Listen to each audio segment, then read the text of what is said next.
भारत का इतिहास कई वर्ष पुराना माना जाता है। यह आज से 4000 साल पूर्व भूगर्भीय बदलाव की वजह से सूख गई थी।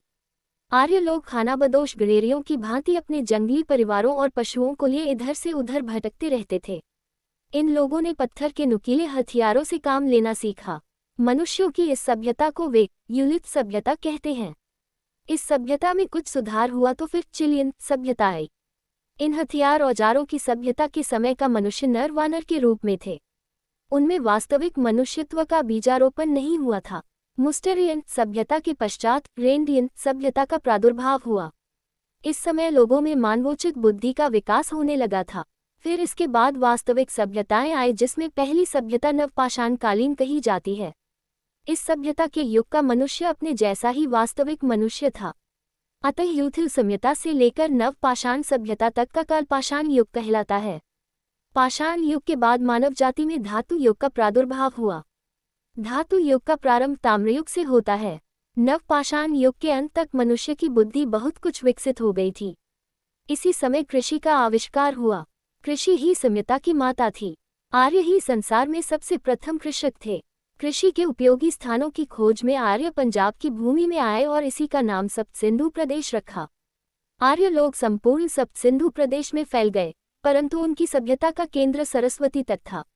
सरस्वती नदी तट पर ही आर्यों ने ताम्रयुग की स्थापना की। यहाँ उन्हें तांबा मिला और वे अपने पत्थर के हथियारों को छोड़कर तांबे के हथियारों को काम में लेने लगे। इस ताम्रयुग के चिन्ह अन्वेषकों को चानूडेरों तथा विजनौत नामक स्थानों में खुदाई में मिले हैं। ये स्थान सरस्वती नदी प्रवाह के सूखे हुए मार्ग पर ही है। मेसोपोटामिया तथा इलाम में यही सभ्यता प्रोटो इलामाइट सभ्यता कहलाती है। सुमेरु जाति प्रोटो इलामाइट जाति के बाद मेसोपोटामिया में जाकर बसी है। सुमेरु सभ्यता के बाद मिस्र की सभ्यता का उदय हुआ। प्रसिद्ध अमेरिकन पुरातत्वविद D0 टेरा ने सिंधु प्रदेश को पत्थर और धातुयुग में मिलाने वाला कहते हैं। ताम्र सभ्यता के बाद कांसे की सभ्यता आई। कांसे की सभ्यता संभवतः सुमरियन लोगों की थी। मेसोपोटामिया के उर्फरा किश तथा इलाम के सुसा और तपामुस्यान आदि जगहों में उन्हें खुदाई में कांसे की सभ्यता के नीचे ताम्र सभ्यता के अवशेष मिले हैं। मेसोपोटामिया में जहाँ जहाँ इस प्रोटो इलामाइट कही जाने वाली ताम्र सभ्यता के चिन्ह मिले हैं, उसके और सुमेरु जाति की कांसे की सभ्यता के स्तरों के बीच में किसी बहुत बड़ी बाढ़ के पानी द्वारा जमी हुई चिकनी मिट्टी का उसे 4 फुट मोटा स्तर प्राप्त हुआ है। यूरोपीय पुरातत्ववेताओं का यह मत है कि मिट्टी का ये स्तर उस बड़ी बाढ़ द्वारा बना था, जिसको प्राचीन ग्रंथों में नूह का प्रलय कहते हैं। ताम्रयुग की प्रोटो इलामाइट सभ्यता के अवशेष इस प्रलय के स्तर के नीचे प्राप्त हुए हैं। इसका यह अर्थ लगाया गया कि इस प्रलय के प्रथम में ही प्रोटो इलामाइट सभ्यता का अस्तित्व था। इस सभ्यता के अवशेषों के नीचे कुछ स्थानों में निम्न श्रेणी की पाषाण सभ्यता के चिन्ह प्राप्त हुए हैं। ईसा पूर्व 7वीं और शुरुआती 6ठी शताब्दी सदी में जैन और बौद्ध राजा अजातशत्रु वह पहली बार परिषद के संरक्षक बने। 492 BC 460 BC राजा अजातशत्रु पहली बार त्रिपिटक परिषद के संरक्षक बने। राजा अजातशत्रु 492 BC में शासन किया और 460 में उनकी मृत्यु हो गई।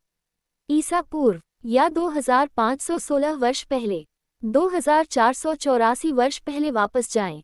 इसलिए त्रिपिटक की पहली परिषद पहले से ही 9 महीने पुरानी थी और इसलिए इसे प्रथम बौद्ध युग कहा जाता है।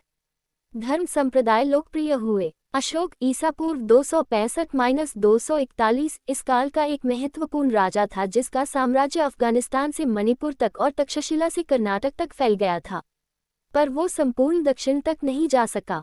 दक्षिण में चोल सबसे शक्तिशाली निकले। संगम साहित्य की शुरुआत भी दक्षिण में इसी समय हुई।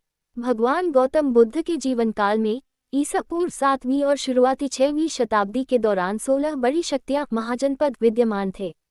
अति महत्वपूर्ण गणराज्यों में कपिलवस्तु के शाक्य और वैशाली के लिच्छवी गणराज्य थे।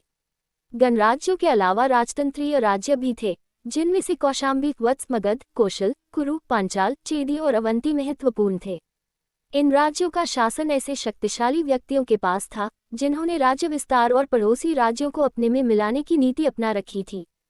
तथापि गणराज्यात्मक राज्यों के तब भी स्पष्ट संकेत थे जब राजाओं के अधीन राज्यों का विस्तार हो रहा था। इसके बाद भारत छोटे छोटे साम्राज्यों में बंट गया। 8वीं सदी में सिंध पर अरबों का अधिकार हो गया। यह इस्लाम का प्रवेश माना जाता है। 12वीं सदी के अंत तक दिल्ली की गद्दी पर तुर्कदासों का शासन आ गया, जिन्होंने अगले कई सालों तक राज किया। दक्षिण में हिंदू विजयनगर और गोलकुंडा के राज्य थे। 1556 में विजयनगर का पतन हो गया। सन 1526 में मध्य एशिया से निर्वासित राजकुमार बाबर ने काबुल में पनाह ली और भारत पर आक्रमण किया। उसने मुगल वंश की स्थापना की जो अगले 300 वर्षों तक चला। इसी समय दक्षिण पूर्वी तट से पुर्तगाल का समुद्री व्यापार शुरू हो गया था। बाबर का पोता अकबर धार्मिक सहिष्णुता के लिए विख्यात हुआ। उसने हिंदुओं पर से जजिया कर हटा लिया। 1659 में औरंगजेब ने इसे फिर से लागू कर दिया। औरंगजेब ने कश्मीर में तथा अन्य स्थानों पर हिंदुओं को बलात् मुसलमान बनवाया। उसी समय केंद्रीय और दक्षिण भारत में शिवाजी के नेतृत्व में मराठे शक्तिशाली हो रहे थे। औरंगजेब ने दक्षिण की ओर ध्यान लगाया तो उत्तर में सिखों का उदय हो गया। औरंगजेब के मरते ही 1707 में मुगल साम्राज्य बिखर गया। अंग्रेजों ने डचों, पुर्तगालियों तथा फ्रांसीसियों को भगाकर भारत पर व्यापार का अधिकार सुनिश्चित किया और 1857 के एक विद्रोह को कुचलने के बाद सत्ता पर काबिज हो गए। भारत को आज़ादी 1947 में मिली, जिसमें महात्मा गांधी के अहिंसा आधारित आंदोलन का योगदान महत्वपूर्ण था। 1947 के बाद से भारत में गणतांत्रिक शासन लागू है। आज़ादी के समय ही भारत का विभाजन हुआ, जिससे पाकिस्तान का जन्म हुआ और दोनों देशों में कश्मीर सहित अन्य मुद्दों पर तनाव बना हुआ है।